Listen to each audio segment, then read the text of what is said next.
Let me paint you a picture. It's Monday morning, bank account at zero, no investments, no safety net, just your brain, your skills, and whatever you can do with the next 24 hours. Most people think that scenario is a catastrophe. I think it's actually a useful thought experiment, because it forces you to strip out all the noise and ask one clean question. What actually builds wealth, and what's just the story you tell yourself about building wealth? I've thought about this a lot, and today I'm going to walk you through exactly what I do. Step by step, no fluff, if I had to start from absolute zero tomorrow. Not what sounds good, what I'd actually do. Before we get into it, if you're new here, this is StackSmart. We talk about building real wealth and real income on a real timeline. Subscribe if that sounds useful to you. Alright, day one. The first thing I'd do is nothing. For about 2 hours, I'd sit down and take an honest inventory of what I actually have. Not financially, but practically. What skills do I have that someone would pay for right now? Not eventually, right now. Writing, coding, sales, fixing things, knowing how to use software, most people find confusing. Anything. Because your skills are your only real liquid asset when everything else is gone. This isn't a motivational speech, it's logistics. You can't build anything without knowing what materials you're working with. So before you open a single app or send a single email, you figure out what you've got. Most people skip this step. They go straight to Googling how to make money fast and end up down some rabbit hole about dropshipping or crypto. Don't do that. Sit down, make the list. Be ruthless about what's actually valuable versus what you just enjoy doing. Once you have that list, you're not broke.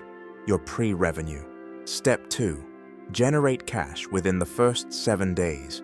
Not invest, not plan, generate. Because when you're at zero, cash flow is oxygen, and everything else is a luxury. Here's how I'd do it. I'd take the most marketable skill from that list. Let's say it's writing, or video editing, or knowing how to run Facebook ads, and I'd reach out to 10 people directly. Not post on LinkedIn, not build a website, reach out directly. Former colleagues, local businesses, people I know who run something, and I'd offer to do one small project for a flat fee, something I could complete in a week or less. The goal isn't to build a business yet. The goal is to prove to yourself that you can convert your skills into money without an employer in the middle. That first payment, even if it's $200, changes your entire psychology. You're not job hunting anymore. You're operating if you genuinely have no marketable skills, and I mean genuinely because most people underestimate what they know. Then you go physical. Facebook marketplace flipping, moving furniture for people on weekends, yard work, pressure washing, things that require effort but not expertise. You're not building a career here, you're building a cash cushion so you can breathe. Target for week 1, $500 cash. That's it. Modest enough to be real, enough to matter. Step 3. While that first cash is coming in, you open a high-yield savings account and put your first $300 into it. Immediately, before you spend it on anything. You do not touch it.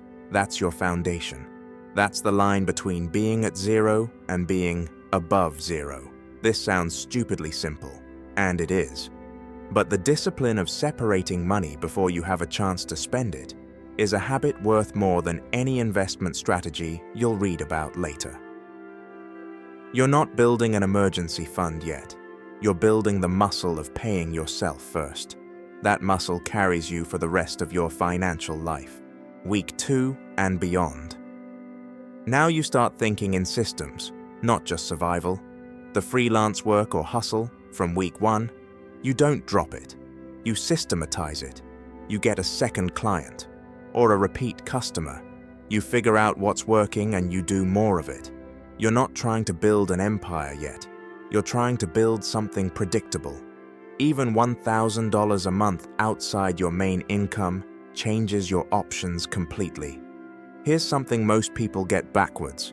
They think you need to invest before you need to earn more. They open a Roth IRA with $200 and feel like they're building wealth while their income is still capped. Investing matters, but it's a multiplier, and a multiplier applied to a small number gives you a small result.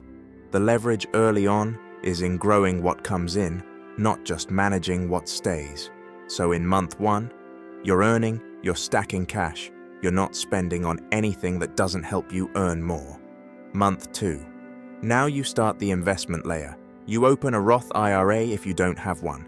You put in whatever you can, even $50 a month to start. You set it to auto-invest into a broad index fund, and you forget about it except to increase the contribution when your income grows. Simple, boring, right? And you start the 401k match at work if you have a job. That's the non-negotiable. Free money doesn't wait for the right time.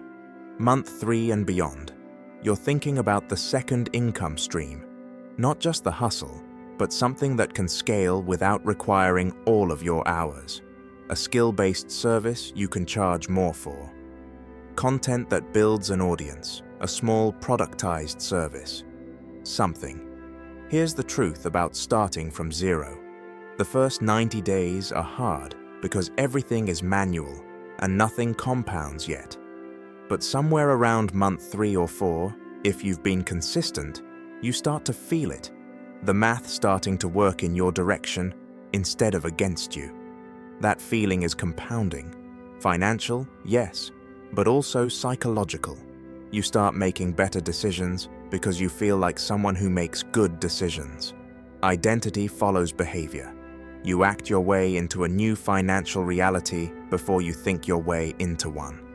Look, losing everything is a scary thought, but it's also clarifying, because when you strip it all back, wealth isn't a number. It's a set of skills, habits, and decisions, repeated over time. And those things, nobody can take those from you. If you haven't hit your first money milestones yet, I made a video walking through exactly which ones matter and when you should hit them. Watch that next. It'll give you the full picture.